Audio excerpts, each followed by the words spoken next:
Next చూడండి, शान शब्द का अर्थ నెక్స్ట్ కంటిన్యూ అనమాట. క్యా హై ప్రతిష్ట, బాలక్ అప్ని తోలెంగే, తాకత్, తాకత్ అంటే శక్తి అనమాట. ఇమందారీ కా ఫల్ కైసే పాఠ హై, కహాని. ఇంకో లెసన్లోకి వస్తాం.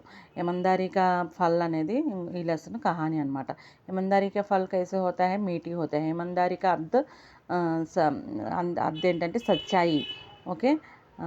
లడకహరా జంగల్ మే క్యోం గయా, లడికి కాట్నే కే లియే. లడకహరా అంటే కట్టెలు కొట్టేవాడు అనమాట. తీసరా బార్ దేవి క్యా దియా, లోహోంకే కూల్హడి. కూల్హడి అంటే తెలుసు కదా, గొడ్డలి. కుష్ చూడండి, ఖుషిగా పర్యాయ పదం ఏంటంటే ఆనంద్, సంతోష్. తర్వాత విజయవాడకే విజయవాడమే రాతే హై, సంజ్ఞ క్యా హై విజయవాడ.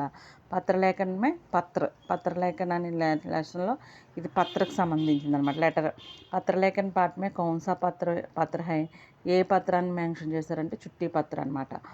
తర్వాత చుట్టి పత్ర कौन किस लिखता है, प्रधानाध्यापक को सुरेश लिखता है.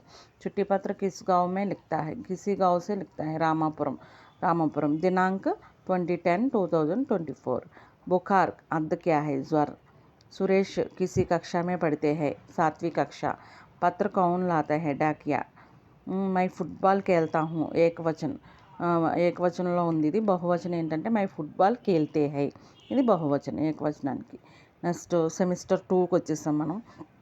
టెట్ అండ్ డిఎస్సికి చాలా ఉపయోగపడతాయి. 7th new text books. తర్వాత కోయల్ కౌన్సా పాఠ హై, కవితా పాఠ. पाठ के कवि कौन है, कोयल पाठ के कवि सुभद्रा कुमारी चौहान. कवित्री का जीवन काल 1904-1948. वर्ष बूंदों के कहाँ गिरती है, धरती पर.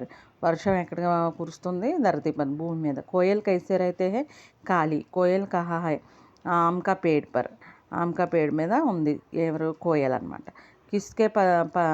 కిస్కే पानी मांगते हैं, మేఘం से पानी मांगते हैं. కూక్నా అర్ధ్ కుహు కుహు కా ఆవాజ్ కర్నా. కోయల్ వర్ణ విచ్ఛేద్, చూసారు కదా, వర్ణ విచ్ఛేద్ ఇలా గీతలు పెడితే వ్యంజన అక్షరాలు అనమాట.